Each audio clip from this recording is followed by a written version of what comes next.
CPM-ന്റെ polit bureau അംഗം MA baby. ഈ തെരഞ്ഞെടുപ്പിൽ ഇടതുപക്ഷം ഒരു 2020 വിജയം കേരളത്തിൽ സ്വന്തമാക്കുന്നുള്ള ആത്മവിശ്വാസമാണോ? 2020 വിജയം ഉണ്ടായില്ലെങ്കിൽ 2004 വിജയമെങ്കിലും ഉണ്ടാവും. 2018 എന്തായാലും ഒരു ഉജ്ജ്വലമായ വിജയം ഈ തെരഞ്ഞെടുപ്പിൽ ഇടതുപക്ഷം സ്വന്തമാക്കും. ഇന്ത്യൻ രാഷ്ട്രീയത്തിന് ദിശാബോധം നൽകുന്ന ഇടതുപക്ഷത്തിന്റെ അജയ്യമായ മുന്നേറ്റമാവും കേരളത്തിൽ നിന്നുണ്ടാവുക. കണ്ണൂരിലെ ആവേശം കാണുമ്പോൾ എന്താ തോന്നുന്നത്? AKGയും നയനാരും വളർത്തിയെടുത്ത പ്രസ്ഥാനത്തെ മുന്നോട്ട് നയിക്കാൻ പുതിയ തലമുറ ശക്തമായി വരുന്നു എന്ന സന്ദേശമാണ് കണ്ണൂരിന്റെ ആവേശം. എന്തായാലും കേന്ദ്ര കമ്മിറ്റി അംഗം PK ശ്രീമതി ടീച്ചർ, ഈ കണ്ണൂരിലെ പ്രധാനപ്പെട്ട തെരഞ്ഞെടുപ്പിനെ ചുക്കാൻ പിടിച്ചത് ശ്രീമതി ടീച്ചറാണ്. ടീച്ചറെ, ഈ ആവേശം കാണുമ്പോൾ വിജയം ഉറപ്പ് എന്ന ആത്മവിശ്വാസത്തിലേക്കാണോ കാര്യങ്ങൾ പോകുന്നത്? ഈ ആവേശം കാണുന്നത് കൊണ്ടല്ല, അല്ലെങ്കിൽ തന്നെ ഇത്തവണ 2024 ഈ തെരഞ്ഞെടുപ്പ് ഒരു ചരിത്ര പ്രധാനമായ തെരഞ്ഞെടുപ്പായിരിക്കും. LDF ജയിക്കും.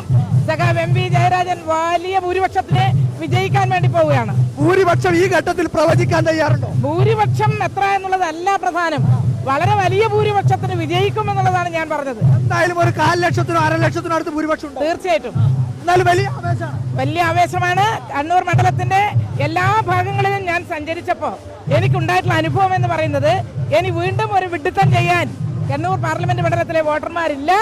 കഴിഞ്ഞ പ്രാവശ്യം ഒരു ചതിവറ്റിപ്പോയി പ്രവർത്തിക്കാത്ത ഒരു MPയെ ഇനി ഞങ്ങൾക്ക് കണ്ണൂർ പാർലമെന്റിൽ വേണ്ട എന്ന് നിരവധി കോൺഗ്രസിന്റെ അനുഭാവികൾ പറയുന്ന അഭിപ്രായം അനുഭവം എനിക്കുണ്ടായി. എന്തായാലും വലിയ ആവേശത്തിലാണ് കണ്ണൂരിലെ തെരഞ്ഞെടുപ്പ് പ്രചരണം നടന്നുകൊണ്ടിരിക്കുന്നത്.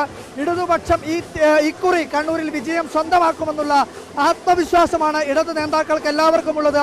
വലിയ ആത്മവിശ്വാസം. 100 കണക്കിന് പ്രവർത്തകരെയാണ് ഇടതുപക്ഷം ഈ വിജയത്തിന് വേണ്ടി, അല്ലെങ്കിൽ ഈ കൊട്ടിക്കലാശത്തിൽ അവസാന ലാപ്പിൽ ഈ മത്സര രംഗത്ത് കളം പിടിക്കുന്നതിന് വേണ്ടി ഇറക്കിയിട്ടുള്ളത്. പ്രായഭേദമന്യേ നൃത്തം ചവിട്ടുന്ന ചേച്ചിമാരുണ്ട്, കുട്ടികളുണ്ട്, യുവാക്കളുണ്ട്, മുതിർന്നവരുണ്ട്. അങ്ങനെ നിരവധിയായിട്ടുള്ള പ്രവർത്തകരെ ഈ തെരഞ്ഞെടുപ്പിന്റെ ഭാഗമായി അണിനിരത്താൻ വേണ്ടി ഇടതുപക്ഷ മുന്നണിക്ക് കഴിഞ്ഞിട്ടുണ്ട്.